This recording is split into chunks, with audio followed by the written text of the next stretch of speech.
सुधा सिंधोर्मध्ये सुरबिटपि वाटी परिवृते मणिद्वीपे नीपो पवनवती चिंतामणिगृहे शिवाकारे मंचे परम शिव पर्यंक निलयाम भजन्ति त्वां धन्या कतिचन चिदानंदलहरी। अमृत सागर के मध्य में एक मणिमय द्वीप है जो कल्प वृक्षों की वाटिका से घिरा हुआ है। उस द्वीप के मध्य में कदम्ब के उपवन से आवृत चिंतामणि से निर्मित एक भव्य भवन है, जिसमें शिवाकार मंच के ऊपर स्थित परम शिव स्वरूप पर्यंक पर भगवती चितानंद लहरी विराजमान रहती हैं। ऐसी आप भगवती का जो कतिपय भावुक भक्तों निरंतर भजन करते हैं वे धन्य हैं।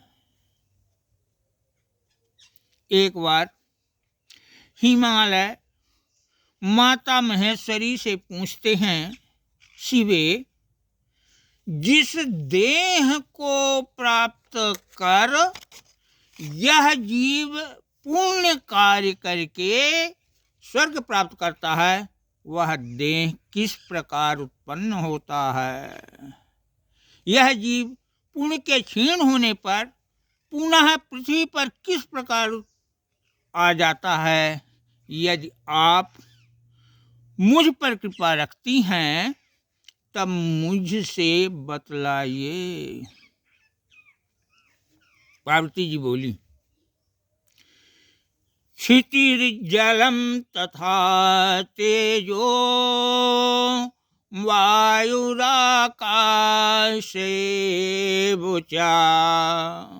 एतैः पंचभिरावद्धो देहोऽयं पंचभौतिकः।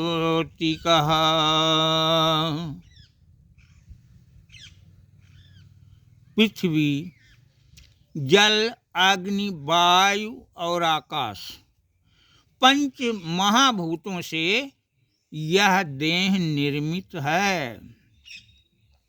इन पांचों में पृथ्वी तत्व प्रधान है, शेष चारों की उसके साथ सहभागिता है। पांच भौतिक देह चार प्रकार का कहा गया है: अंडज, स्वेदज, उद्भिज और जरायुज। पक्षी, सर्प आदि अंडज हैं। मशक, चीलर, जुआं आदि स्वेदज हैं। वृक्ष, झाड़ी आदि उद्भिज हैं। मनुष्य, पशु आदि जरायुज कहलाते हैं। शुक्र शोणित संभूतो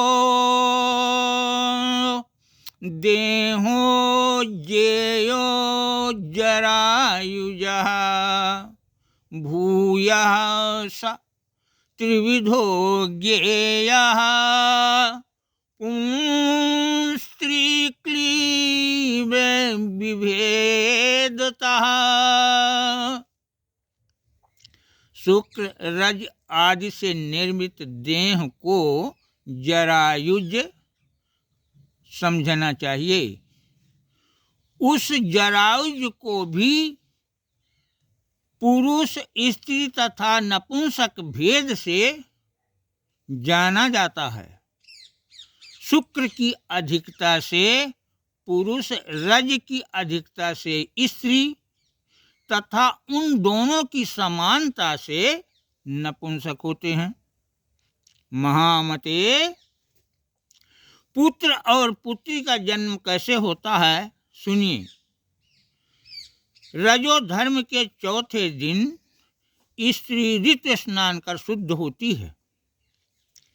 ऋतु स्नाता भवे नारी चतुर्थे हनि तद्दिनात्। उस दिन से लेकर 16वें दिन तक ऋतुकाल कहा जाता है। ऋतुकाल में स्त्री के साथ पुरुष का संयोग होने पर वीर के साथ साथ वह जीव माता के गर्भ में पहुंच जाता है। जायते चा पुमांस्तत्र युग्म के दिवसे पिता।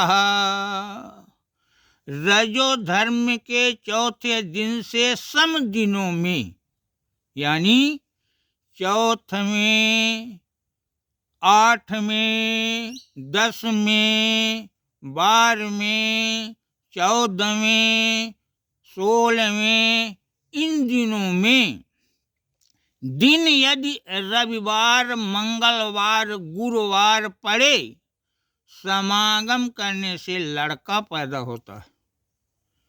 आयुग्म दिवसे नारी जायते पर्वतर्षभ।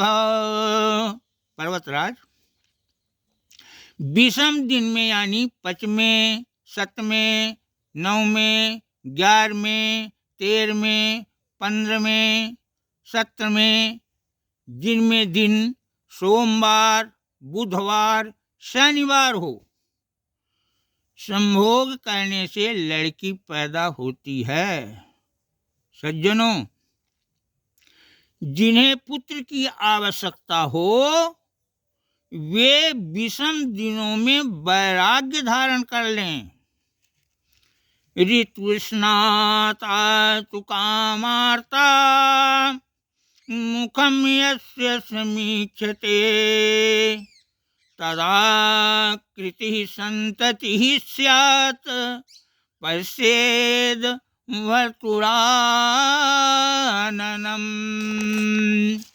ऋतु स्नान की हुई कामार्त स्त्री जिसके मुख का दर्शन करती है उसी के मुखाकृति की संतान जन्म लेती है। अतः स्त्री को उस समय अपने पति के अलावा किसी दूसरे का मुख नहीं देखना चाहिए। दिनेन केन कललम जरायु परिवेष्टितम् भूता पंचदिनेरेव बुद्बुदाकार तामियात।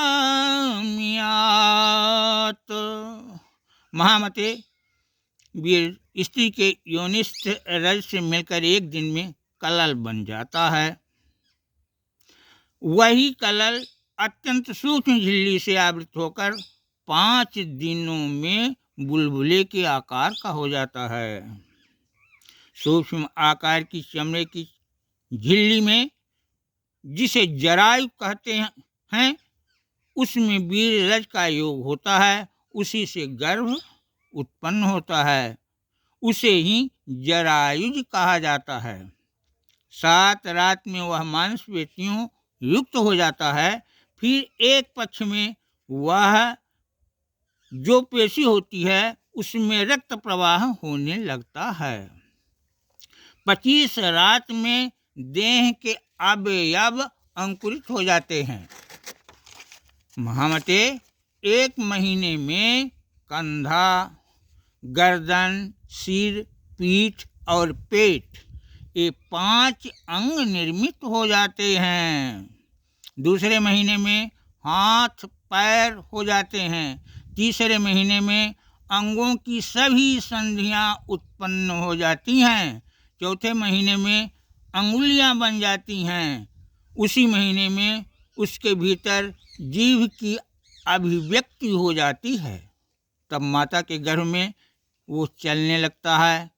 5वें महीने में मुख, कमर सभी अंग बन जाते हैं। 6ठे महीने में नाभि, 7वें महीने में केश, रोम उत्पन्न हो जाते हैं। 8वें महीने में सभी अवयव बन जाते हैं। 9वें महीने में पूर्ण रूप से चेतना शक्ति भी आ जाती है। तब वह पूर्ण जन्म में अपने शरीर से किए गए कर्मों को याद करता है, दुखी होता है, दुर्गति का नाश करने वाली भगवती दुर्गा की वंदना करता है।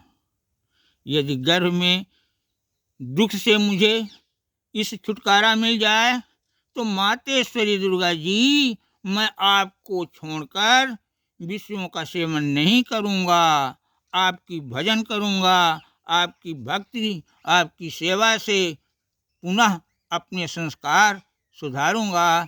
यह कहकर वह किसी तरह से भगवती की कृपा से पृथ्वी पर आता है।